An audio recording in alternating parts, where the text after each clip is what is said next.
The postseason is finally here, and now we're going to find out what the Brewers are really made out of. That's next here on Locked On Brewers.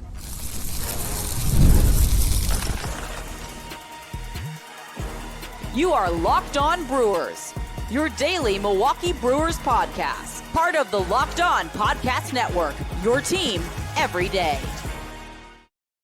And what a season it has been, and we are just beginning. Hey, everybody. Good to have you along. My name is Chuck Freimund, longtime sportscaster here in the state of Wisconsin and proud host of Locked On Brewers, part of the Locked On Podcast Network. We are your team every day. On to the postseason, 97 wins. We'll talk about that and what's ahead in the week to come for the Milwaukee Brewers. Some pitching updates. We saw some guys on Sunday that we haven't seen in a while. We'll talk about them and how they possibly fit into the picture and who could possibly be next for the Milwaukee Brewers.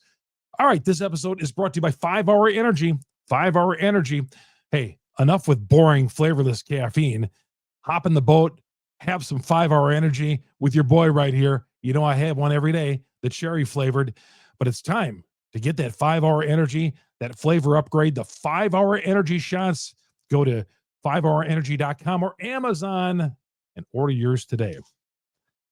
It hasn't really been a long season, though, for the Milwaukee Brewers, has it? I mean, I don't know. It has been so fun this season. It has. Yeah, there's a little sadness that the regular season is over, but now we're going to answer the $99,000 question. How good is this team? The team won 97 games during the regular season. Are they good enough to win and advance and get to the World Series? Because that's the ultimate test, right? We're tired of getting knocked out of the first round of the playoffs. It's time for this team to get down to business and back up having the best record in baseball, which they earned over the weekend.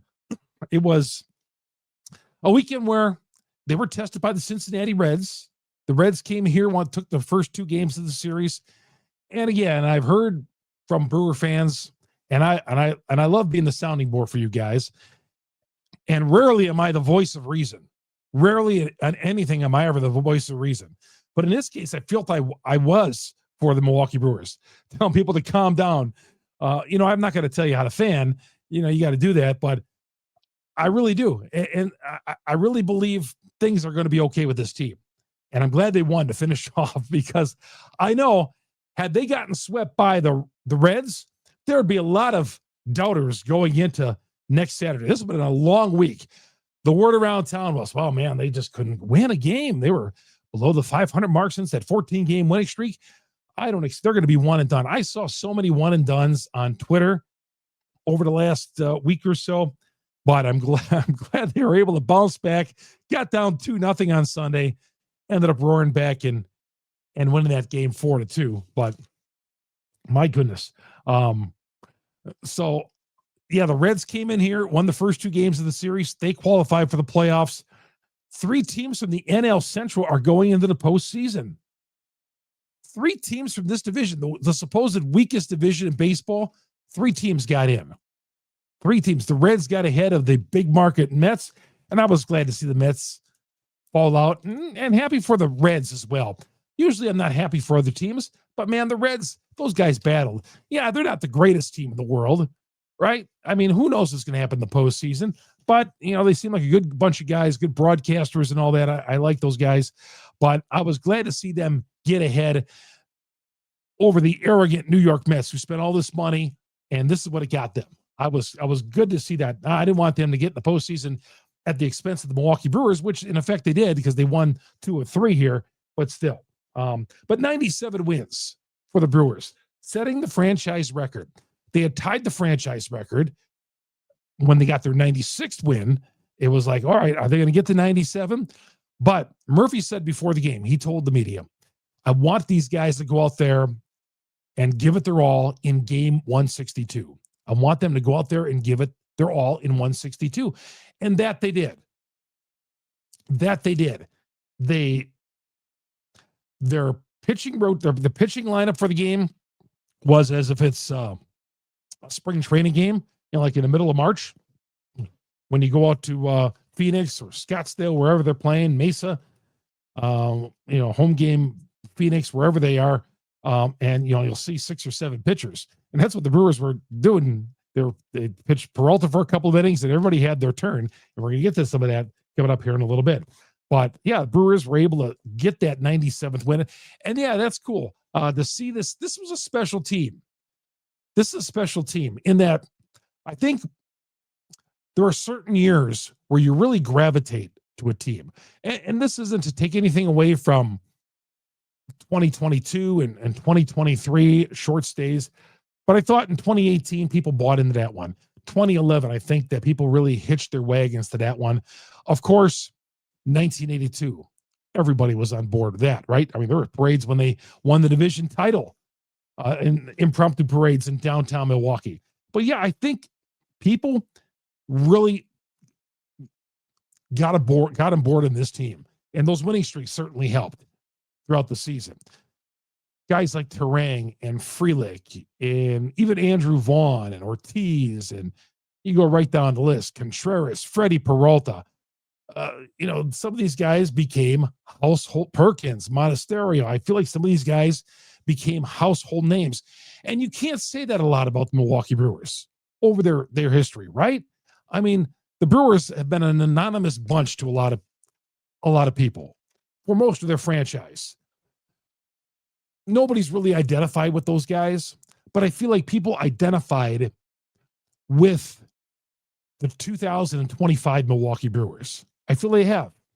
I could tell it in Twitter. The read I get when I go to games, when I cover games in and around Milwaukee, I see more Brewer shirts than ever. And it's only going to get ramped up here in the next couple of weeks. It's only going to get better. So, yeah, the Brewers, 97 wins. You don't look at a 97 wins. They earned every one of those wins.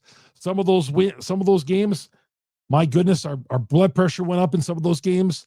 They got down 11 walk-off wins, some great victories, and we're going to talk about all that at a different date, all right, when this season's over.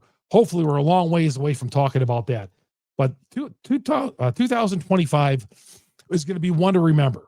Now, I don't want it to be remembered as the season where they won 97 games and bowed out in 3 games in the divisional series.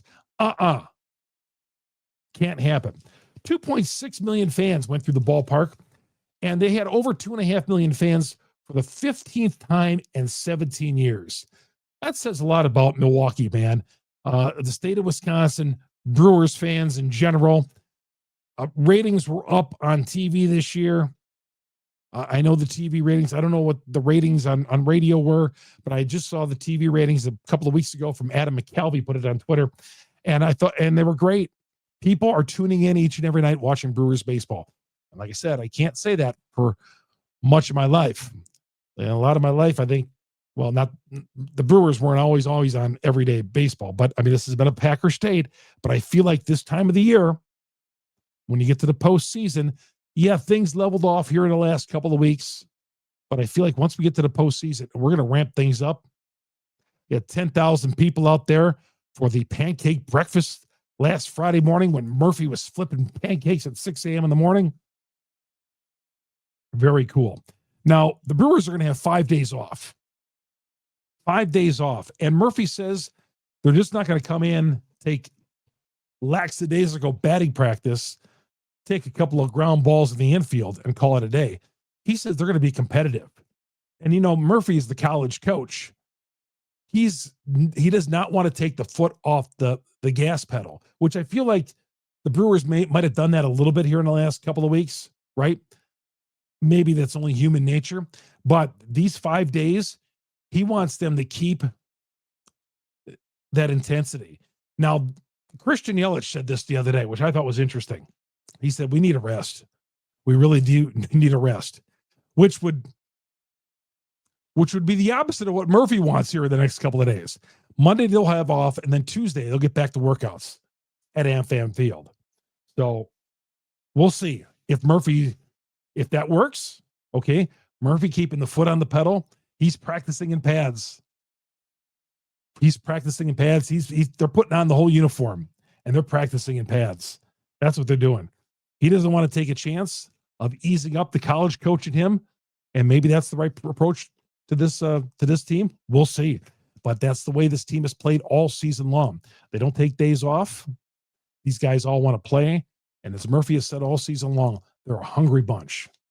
They are a hungry bunch. So he says they're going to be competitive. He says we're going to get uncomfortable. He says there's going to be this is going to be intense here the next couple of days. He's going to get these guys ready.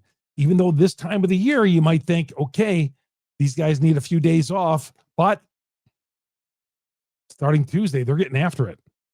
They are getting after it. This is not going to be like the first couple of days of spring training, from what I understand, where it's very casual. No, these guys they earn this to get here. And I think Murphy sees we got to keep up that same intensity all the way to the finish line. Some people have asked me, which I find it hard to believe. Boy, I wish the Brewers played this week, because they can keep playing and not take the 5 days off, and keep in that mode of playing ball. I say, please, no. They earn this bye, and we know what happens in the last couple of years. Anytime you have a chance to pass into that next round of the playoffs, and this goes for football or baseball. I hear this like when the Packers, should they have played in a wild card game, or would that be better if they played in a wild card game or just advanced to the divisional playoffs? I say the less games you got to play, the better. Thank you very much. I'll go on to the next round of the playoffs. I'll take that first round bye. So if you're telling me, do I want to play in the playoffs this week? Absolutely not. Absolutely not. I'll take that first round bye that I earned, and I'll meet you in the second round. Let San Diego and the Cubs worry about who's going to play the Brewers. All right. I don't want any part of that wild card round. None of this. Well, we got to keep the momentum going. The intensity of playing every day. No. And if they lose in the postseason in this first round, it's not going to be because they took 5 days off. And this is more days off than you would get in an all-star break. But yeah, I'll take the bye. They earned it. That's why you get a bye if you have a top 2 record in baseball, in your division, in your league. And the Brewers certainly earned it. And Philadelphia has as well.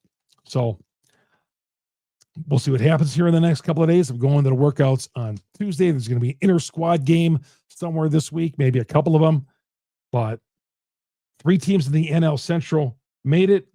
And congratulations out to the Reds. Terrific gesture, by the way, for the Milwaukee Brewers, the organization. When the Reds were celebrating getting into the postseason, they were on the field and they put on the scoreboard, the Reds playoff bound or whatever. And I thought that was really cool for a visiting stadium to do that. That was really cool for the Brewers to do that. Now, had the Reds knocked the Brewers out of the postseason to do that, maybe the Brewers don't do something like that. But the Brewers were already in, and that was a nice gesture from the Brewers to do something like that. So, all right, we come back, talk about Freddie, talk about a couple of pitchers we saw in different roles this weekend, and how that might translate to postseason play. We'll get to that coming up next here on Locked On Brewers. Locked On Brewers, part of Locked On Podcast Network. We are your team every day. Excuse me. I feel like I'm losing my voice a little bit. No, this is not the time to lose the voice here in the postseason. But voice feels a little hoarse. Had to do a lot of radio this past week, and my high school football scoreboard show Friday night, and so voice is feeling a little off today. Anyway, 5 Hour Energy. Hey, you might get that energy dip like in the afternoon, 1 or 2 o'clock. Man, before I get to work, before I start doing my work, I always take a 5 Hour Energy in the morning. That gives me that extra kick. Caffeine just got a flavor update. 5 Hour Energy shots. Tasty caffeine, 17 bold flavors. I love the cherry. Also, I like the banana watermelon. Very, very good. If I can't have a cherry, I'll get the banana watermelon, and it is delicious, man. It's good for you. And, 0 sugar, 0 crashes. It's time to get your caffeine boost, a flavor upgrade, the 5 Hour Energy shots. I recommend the banana watermelon, or the or the cherry. Great flavors. Get the flavors you love. Be bold. Go to Amazon. There's deals on Amazon or just online at 5hourenergy.com. They got deals on there as well. You know, you can get them at the convenience store as well. 5 Hour Energies, man, they'll give you an extra boost in the afternoon or in the morning when you get up with 5 Hour Energy. Chuck Freimund here on Locked On Brewers, part of Locked On Podcast Network. We are your team every day. Before we go any further, this is a part of the episode where I tell you, man, our episode, you get it on Google, Spotify, Apple.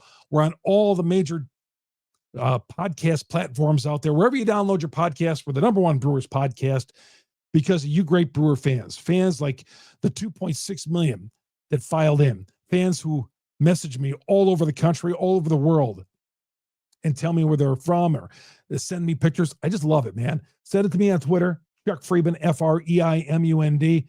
I love to hear where you're from. Please do it, man. I love it, man. And I will always get back to you. If you hit me on Twitter, on the direct messages, I will always get back to you. And by the way, if you're already listening to us on the audio platforms, go to our growing YouTube page, search Locked On Brewers, hit the subscribe button, hit the bell. That alerts you every time we drop an episode of Locked On Brewers. I think Freddie Peralta is the Cy Young Award winner. Man, what a year he had. I know we wanted 20 wins out of him, but he went 17-6, a 2.70 earned run average. Clearly his best year. Third all-time on the Milwaukee Brewer list of strikeouts. All-time list. Freddie is obviously a Brewer Hall of Famer. Probably a Walk of Famer, I would say, in back of AmFam Field one day, right? I mean, Freddie Peralta, I feel like he's done enough to get one of those, to get in the Walk of Fame outside of AmFam Field. I just thought of that now, and I'm like, yeah, Freddie does. I feel he does. He belongs with those guys. Been here since 2018. He's been a part of all these postseasons, right? Now, he hasn't pitched well in the last couple of postseasons. He could pitch better. He didn't pitch great in 2023 or 2024, but we need Freddie to come up big Saturday in game one, no matter who it is. Need him to come through. But by winning 17 games, he becomes the Brewers' most winningest pitcher since Zach Davies won 17 in 2017. If you were to tell me who had the most wins before Freddie got to 17 this year, I wouldn't have landed on Zach Davies getting 17 in 2017. I don't know. I mean, I barely remember. I mean, Zach Davies, obviously, he was here, you know, in those early council years, but I would never guess 17 wins in 2017. How do I not remember that? Zach Davies. Zach Davies got the 17 wins. My goodness. Not good for him. But Freddie Peralta, just an amazing. I can tell you, Zach Davies didn't have a Cy Young Award winning year that Freddie Peralta had. I'll remember Freddie's wins, 17-6. I see the critics already talking about the Brewers. Some people like the Brewers. Others say the Brewers can't go far because of their lack of power. But when I see a team that's among the league leaders in defense, among the league leaders in stolen bases, among the league leaders in running the bases, among the league leaders of hitting with runners in scoring position, I don't know. That makes up for a lack of home runs. Yes, man. I see a lot of games, though. Watched a lot of games where the Brewers came up clutch. Jansen hit a home run on Sunday to give them the lead. A 2-run blast in that 4-run third inning. So the Brewers have hit home runs. Yeah, maybe they don't hit them like the 27 Yankees or the 82 Brewers, but that doesn't bother me at all. I'm not going to let that be a detriment. I feel like the Brewers right now, to me, they're the favorites in the National League to come out of here. Vegas odds as of tonight, late Sunday night, I see they have the Phillies followed by the Dodgers and Milwaukee. Now, earlier in the week, they had the Dodgers having the best odds of going to the World Series, but that is flip-flop. Philly has moved ahead. Phillies number 1, Dodgers 2, Milwaukee 3 in the National League. Okay, I would give the Brewers better shot than the Dodgers. I think it's going to come down to Philadelphia and Milwaukee in the NLCS, but we're not going to look ahead. Not going to look ahead. I'll tell you what. I liked what McGill was throwing. He didn't hit 100 on the gun today, but man, 2Ks looked great in his one inning. He was asked after the game, now where do you see a role on this team? And just like the rest of the guys on this team, I don't care what my role is. I just want to help my team get to the World Series. How about that? And the Brewers are full of guys like this, up and down this lineup. So who knows? McGill might not be the closer. It could be Uribe with McGill, the setup guy. You know how it is in the postseason. We see guys with a lot of different roles pitching unusual spots for whatever reason. In the postseason, we reinvent the rules and we just reinvent the wheel is what we do. All teams do. All managers do. So I would say probably Uribe is going to close with McGill as a setup guy, but who knows? That could be in reversed. The Brewers activated McGill and DL Hall. I feel like DL Hall is going to have a spot on the roster. Did give up a home run. They DFA'd Eric Freddie, but that doesn't mean he still can't be added to a roster spot in the postseason. I believe the 40-man is at 38 right now. So, but I'm not going to worry about Eric Freddie right now. That's not my concern. McGill and DL Hall and Uribe and Ashby and guys like that are my concern. Robert Gasser pitched on Saturday night, and I've said this. I mean, I don't want to put Gasser on the postseason roster. He didn't look great on Saturday, but he's coming back from Tommy John surgery, so he gets a whole lot of slack from me. So I'm not expecting Gasser to contribute. Again, he pitched a couple of innings on Saturday night, and I don't know. To me, you don't throw that guy into a postseason. You have better options. You save him for another year.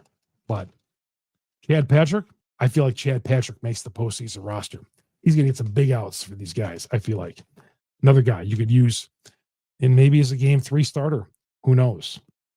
Who knows? But I thought McGill looked good. I thought Hall, for the most part, despite giving up that home run.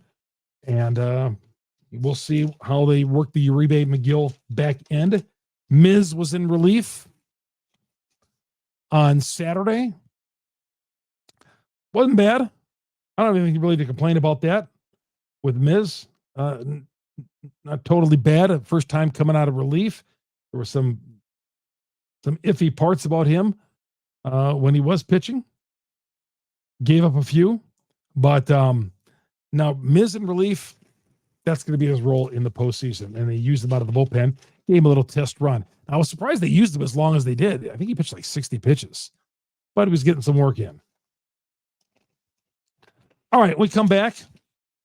Sunday, there was the 25th anniversary of something in Brewers baseball history. We'll talk about that. And we'll kind of look ahead at who the Brewers might play on Saturday. That's coming up next. Chuck Freimund here on Locked On Brewers. This episode brought to you by Zippix. Zippix.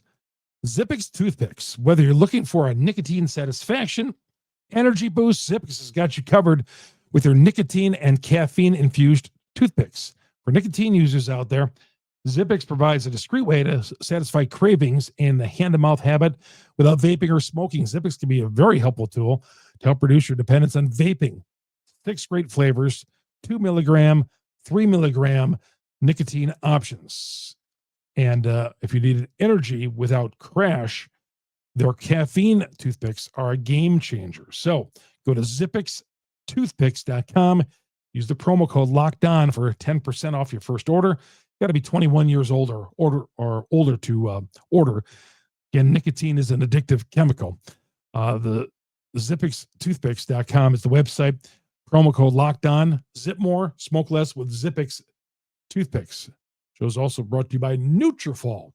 You probably have seen millions of ads out there for hair growth products and thought, sure, like that stuff really works. But I'm telling you, Nutrafol does work. You should give Nutrafol a closer look if you're looking for a hair product. Nutrafol, #1 dermatologist recommended hair growth supplement brand, trusted by over 1.5 million people. And now Nutrafol is the official hair growth partner of Major League Baseball. Can't go wrong with that. You can feel great We're putting on the Nutrafol hair growth supplements. They're backed by peer-reviewed studied and NSF content certified. Gold standard, these guys are. And you'll see thicker, stronger, faster growing hair, less shedding, just 3 to 6 months with Nutrafol. Again, number one, dermatologist recommended hair growth. Give them 3 to 6 months, and you'll see thicker, stronger, faster hair with less shedding with Nutrafol. Visit them, Nutrafol.com. All right, down the stretch we come here on Locked On Brewers. 25 years ago on Sunday, Brewers closed up shop at the old County Stadium. We're walking out of that ballpark with friend and colleague Doug Russell, who's been on this podcast. We were one of the last media guys to walk out of there. Didn't take anything. But I remember the ceremony was Bob Uecker hosted the ceremony, and it was great. They brought in former Packers, former Brewers, you name it. Former Braves, Warren Spahn was there. It was just a great day and a sad day because it's a place that I grew up as a kid. My dad taking me to games, and I remember going to my first Brewer game in 1975, seeing the 1975 All-Star game. 25 years ago today, they closed up shop on County Stadium, and we got the beautiful ballpark we have now, AmFam Field, and they're renovating that place and keeping it up to date. And I love it. I love AmFam Field. I think going to the roof was the best thing that the C Leagues ever did, other than keeping the Brewers in Milwaukee. But yeah, when I saw that 25 years ago, the Brewers played the Reds in that final game as well. The Reds will play the Dodgers in the first round. The winner gets Philadelphia next weekend. They mentioned San Diego and the Cubs. The winner takes Milwaukee on Saturday. And you got game 1 Saturday, game 2 Monday, and then game 3 Wednesday, and game 4 Thursday. And then if necessary, you'd come back to Milwaukee for a game 5, which would be a week from Saturday. But got to get through 1 and 2 first of all. So kind of odd that the Brewers will play Saturday and then play Monday. But I guess they're not going to run up against. You're not going to play everybody, I think, on Sunday because you don't want to run up against the NFL, right? And Monday we'll see where the Brewers are playing. Game times. I'll be curious to see what the game times are. Monday, will they have an afternoon game so they're not up against Monday Night Football? Would they put the Brewers and Padres in an afternoon game if it's Padres, or if it's the Cubs, would they put them in prime time? Who knows? I do see the Cubs are a slight favorite, a -120 favorite against San Diego. I think San Diego's going to win that series. I think they're going to win that series, and they may even sweep the Cubs, which would be funny. All right, that's going to do it. We got a big week here. We're going to have some guests on, and we're going to be here every day talking Brewers baseball with you. You're on Locked On Brewers. Thanks for joining us, man. And thanks for being a follower and a listener and helping us grow the podcast here on Locked On Brewers. I wouldn't have a podcast without you great Brewers fans. I really mean it from my heart. And if you see me at the postseason, any games, please stop and say hello. Please stop and say hello. Always love to talk to great Brewer fans, especially those who follow and listen to Locked On Brewers. We'll see you tomorrow, everybody. This is Locked On Brewers, part of Locked On Podcast Network. Thanks for making us your first listen to every day on Locked On Brewers.